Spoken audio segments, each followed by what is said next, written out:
அன்பு சொந்தங்கள் அனைவருக்கும் வணக்கம். கற்பக விநாயகமூர்த்திக்கு ஜெய், வெற்றிவேல் முருகனுக்கு அரோகரா, முருகாசரணம். என தொடங்கும் திருப்புகழ் திருப்பரங்குன்றம்.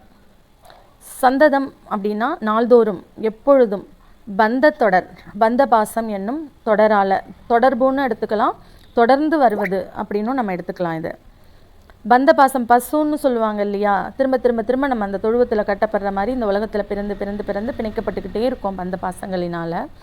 சஞ்சலம், நம்ம மனசு சஞ்சலப்பட்டு துஞ்சி துன்பத்தினால சோர்ந்து போய் தெரியாதே, அதனால உழன்று கொண்டே இருக்காதீங்க. கந்துன்னா யானை கட்டும் தறி. எப்படி நம்ம யானை கட்டும் தறி மாதிரி முருகப்பெருமான் நம்மளை பிடிச்சி இழுத்து கட்டுறாரு, நம்மளை அவர் கூட பிணைத்திருக்காரு. இங்கே என்ன சொல்கிறாங்கன்னா, பசு மாதிரி பந்த பாசத்தினால கட்டப்படாமல் யானை மாதிரி நம்ம முருகப்பெருமான் கூட கட்டப்பட்டு இருக்கணும்.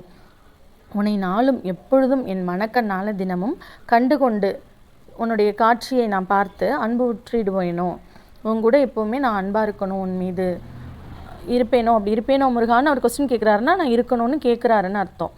தந்தி அப்படின்னா யானை, தந்தம் அதனால் தந்தி யானை. ஐராவதம் இந்திரனோட யானை, அதுதான் கொம்புனா கொடி. இந்த கொடி போன்ற தேவயானையாகிய பெண்ணை வளர்த்த அந்த பெண்ணை, யானை வளர்த்த பெண்ணை புணர்பவனே, மனம் புரிந்து அந்த பொண்ணு கூட சேர்பவனே.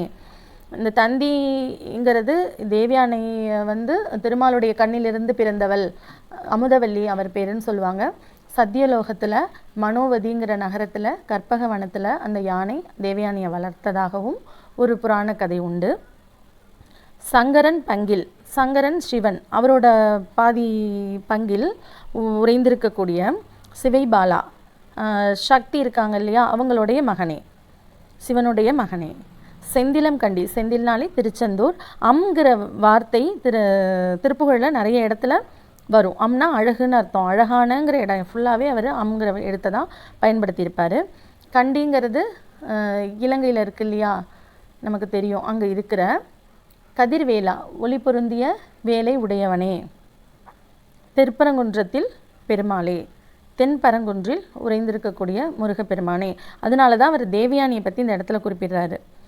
ஒரு திருப்புகழ் நம்ம சொல்லும்போது அதில் ஒரு பிரார்த்தனையோ ஒரு வேண்டுதல், இல்லைனா ஒரு நன்றி, எனக்கு இது கிடைச்சிட்டு முருகா, இது எனக்கு கிடைக்கணும் முருகா, ஏதாவது ஒரு வேண்டுதல் இருக்கும். இதில் அவர் என்ன கேட்குறாருன்னா, உன்னை எப்போவுமே நான் ஞானக்கண்ணால் பார்த்து அன்போடு இருக்கணும்னு கேட்டிருக்காரு. இப்போ நேராக படிச்சிடலாமா? சந்ததம் பந்த தொடராலே சஞ்சலம் துஞ்சி திரியாதே, கந்தன் என்று உற்று உனை நாளும் கண்டு கொண்டு அன்பு உற்றிடுவேனோ, தந்தியின் கொம்பை புணர்வோனே, சங்கரன் பங்கில் சிவைபாலா, செந்திலம் கண்டி கதிர்வேலா, தென்பரங்குன்றிற் பெருமாளே.